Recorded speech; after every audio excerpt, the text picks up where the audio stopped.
de deixar de loitar pola sanidade pública.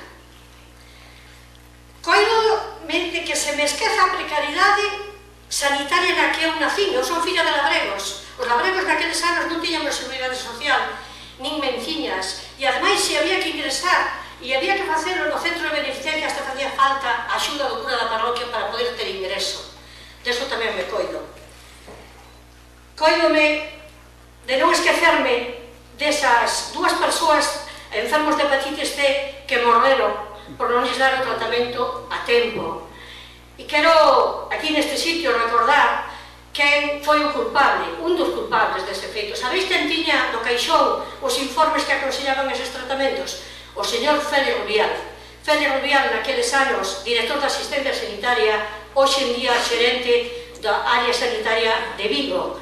Ben, está actualmente acusado pola Fiscalía de homicidio. Ese mismo señor dixo aquí neste mesmo lugar, dixo que os ginecólogos do Hospital de Monforte non tiñan capacidade nin calidade polos poucos partos que facían para atender os partos en debidas condicións. O dixo aquí, tuvo valor de vida dicir eso aquí.